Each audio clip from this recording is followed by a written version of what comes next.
अमृतांशु कैसे हो? ढेर सारी बधाई हो सबसे पहले आपको। ढेर सारी थैंक यू बधाई। सर। कैसा लगा जब सबसे पहले रिजल्ट आया? उस वक्त का फीलिंग क्या थे? सब बहुत खुश थे। बहुत बढ़िया है। कहाँ से हो अमृतांशु आप? मैं सर बिहार से हूँ।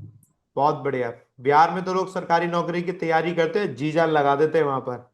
जी एंड जी जी। You are one of the examples. जी जी। बताइए जरा अपनी जर्नी के बारे में बताइए। इससे पहले कौन से एग्जाम्स दिए थे आपने? कितने एग्जाम्स दिए थे? बहुत सारा मतलब क्या हुआ ना कि मेंस वेंस बहुत सारा दिया। इंटरव्यू तक गया। हम्म। लेकिन कभी मेरिट नहीं हुआ। फर्स्ट टाइम मतलब हुआ एसबीआई क्लर्क फाइनल। हम्म। और मैं अनअकैडमी पे 2023 में लिया था, ये 22 में लिया था, लगभग सितंबर के लगभग में। तो हम्म। फिर मैं पढ़ता था पुनीत सर से, आपसे, फिर कौशिक सर से क्वांट, हम्म। फिर और जीए भी पढ़ता था इनसे अभिजीत सर से उस टाइम। हम्म। हम्म। उन लोगों ने भी बहुत हेल्प करी।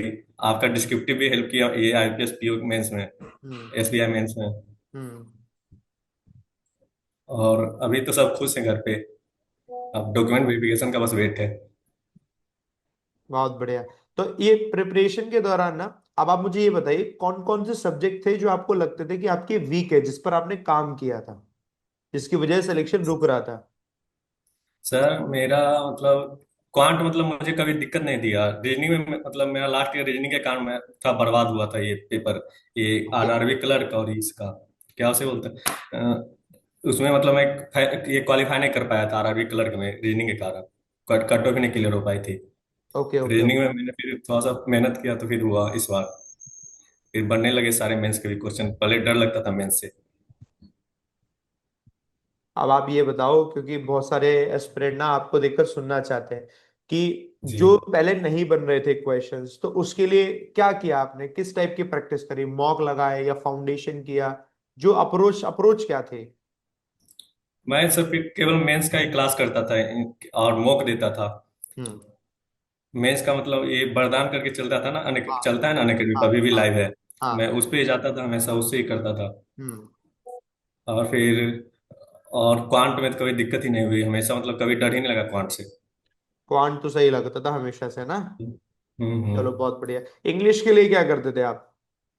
इंग्लिश के लिए मैं एडिटोरियल जाता था किसी और चैनल पे, और आपका क्लास करता था। हाँ ये 2 बजे वाली क्लास आती थी ना, एडिटोरियल 365, उसमें। हाँ।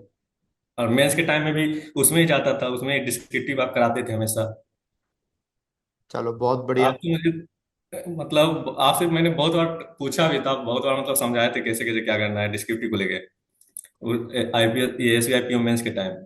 फिर इसका मेंस का जब आप मॉक कराते थे तो उस टाइम भी हेल्प मिला उससे।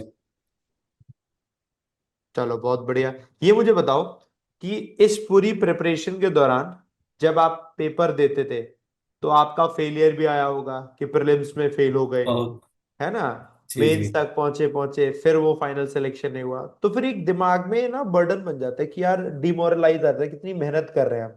और आप मेरे को हम्म क्या, आप तो पता है कितनी सारी टीचर्स की स्टडी और स्ट्रैटेजी सब एक एस्पिरेंट फॉलो करता है कि यार यहाँ से नहीं हो रहा है, कुछ और तरीका तो नहीं है, कहीं और तो नहीं, मैं कहाँ लैग कर रहा हूँ। तो उस वक्त ना अपने आप को बाउंस बैक करना बहुत मुश्किल हो जाता है। वो आपके लिए भी रहा हम्म। होगा फॉर श्योर। मैं वो जानना चाहता हूँ, तो उस वक्त क्या सिचुएशन रही थी और फिर आपने किया क्या उस वक्त? मैंने सर मॉक देना कभी नहीं छोड़ा, मतलब मॉक लगातार देते रहा। हम्म। प्री भी मेंस भी, मतलब कुछ दोस्त भी मिल गए, मतलब वो लोग भी बहुत हेल्प किए मॉक के टाइम। हम्म। तो उनसे मतलब थोड़ा हेल्प मिला। और क्लास तो करता ही था, रीजनिंग करना ही पड़ता था हमेशा, क्योंकि मतलब रीजनिंग में मुझे डर लगता था, अभी भी डर लगता है उसमें मेंस में मेरे को। प्री में नहीं लगता लेकिन मेंस में लगता है। इंग्लिश मतलब उतना कभी डर लगा नहीं, मतलब फेमिलियर हो गया इंग्लिश में, जबकि मैं मतलब गवर्नमेंट स्कूल से पढ़ा हूँ बिहार में, हम्म। पूरा का पूरा, लेकिन कभी दिक्कत नहीं हुई इंग्लिश में। आपने मेहनत करी है, इसलिए दिक्कत नहीं हुई है ना? आपका हार्ड वर्क। मेहनत के फेलियर भी बहुत मिला सर, बहुत ज्यादा। बिल्कुल। माउंट बैक करना मतलब टीचर जब मतलब किसी मतलब हमेशा पास वाले को पूछते हैं ना, फेलियर को कोई नहीं पूछता। सही बात है। उस टाइम फिर जब समझाते थे सब सर लोग कि कैसे करना है क्या करना है, अब तो करना ही पड़ेगा। मार्क्स ये नाम नहीं आएगा तो फिर क्या करना, आगे तो करना ही पड़ेगा ना, बिना जॉब के कुछ होने वाला नहीं। बिल्कुल बिल्कुल। चलो यार बहुत बढ़िया अमृतांशु। ये बताओ घर में जी। कौन कौन है और? घर पे मेरे मम्मी है, पापा है, और एक भाई है। चलो। भाई छोटे बड़े? छोटे हैं, छोटा चलो। है। छोटा भाई है तो वो, उसके लिए आप एक इंस्पिरेशन है। और हाँ हाँ। बिहार में तो मतलब स्टूडेंट्स इतनी मेहनत करते हैं। अपने तो सारे बहुत सारे स्टूडेंट बिहार से हैं, बहुत मेहनत करते जी हैं। और अपने देश में कोई भी गवर्नमेंट एग्जाम हो, कोई प्राइवेट जॉब हो, मैं तो देखता हूँ बिहार का एस्पिरेंट इतनी मेहनत करना जानता है, वो इतनी ज्यादा मेहनत करना है जो शायद कोई और नहीं कर सकता। ये सच्चाई है। जी। तो मैं आपसे कुछ वैसा भी जानना चाहता हूँ कि कुछ ऐसी सिचुएशन जिस पर आपने बहुत ज्यादा मेहनत करी, तो आपका टाइम टेबल क्या रहता था सुबह से लेकर शाम तक का? मैं सुबह उठता था, ये एडिटोरियल करता था और एक मॉक देता था। मतलब एक मॉक पर डे मतलब लगाता ही था, किसी किसी दिन दो मॉक भी लगा देता था। मैं अपना क्लास मतलब जाता नहीं था, केवल मतलब 2 बजे ही करता था एक, और शाम को 6 बजे वाली ये वरदान वाली बैच। पीओ बनना है इसमें इस बार।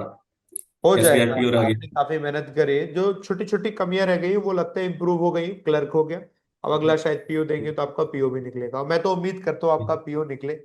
आप जैसे जी सर। मेहनती लोग, होनहार लोग जब जाएंगे बैंक में, बैंक की स्थिति और सुधरेगी। एक अच्छा जी भविष्य आप ही लोग हैं। तो ढेर सारी जी। जी शुभकामनाएं अमृतांशु आपको। और जी सर। आप आखिरी कुछ कहना चाहते हो एस्पिरेंट्स को जो आपको देख रहे हैं, कि उन्हें अपकमिंग एस्पिरेंट्स को क्या ध्यान रखना चाहिए? पढ़ाई कर रहे हो तो पहले क्या पढ़ना चाहिए, फिर क्या पढ़ना चाहिए, हम लोग की या टीचर्स की क्लासेस कैसे हेल्प करेंगी? कुछ जो बताना चाहते हैं एडवाइस आपकी तरफ से। हाँ मतलब क्लासेस मतलब यूट्यूब पे भी तो सारे टीचर मतलब ये अवेलेबल करा ही देते हैं। बस पेड में ये होता है ना, क्योंकि आपको फायदा होता है, एक जगह पूरा सिस्टम सिस्टमेटिक रहता है और उसका टीचर आपको सुनते हैं। तो उससे आप मतलब ये समझ सकते हो, आपकी बातें मतलब डाउट क्लियर करते हैं सामने से। और मतलब ज्यादा नहीं, अपना एक एक टीचर चूज कर लो, उसका उस पर मतलब ट्राई करने का। कभी फिर बार बार इधर उधर वेरिएशन नहीं लाने का। एक टीचर चूज करो, उन्हीं से मतलब स्टिक रहने का हमेशा। चलिए, बहुत बढ़िया Amritanshu, thank you very much. और उम्मीद है थैंक यू आपको सर। देखकर कुछ लोग इंस्पायर हुए होंगे, और जब वो सिलेक्शन जी लेंगे, सर। सिलेक्शन लेने के बाद आपको याद रखेंगे कि मैं उनकी वीडियो जी सर। देखकर मोटिवेट हुआ। ढेर सारी बधाई जी सर। अमृतांशु। और जल्दी ही हम लोग इवेंट करेंगे, इवेंट में आपको बुलाएंगे। इवेंट में जी सर, आपको आऊंगा भी आना सर। है, सेलिब्रेशन में, है ना? जी सर, थैंक यू। चलिए, all the best and wish you all the best for your future also. Thank you. Thank you sir.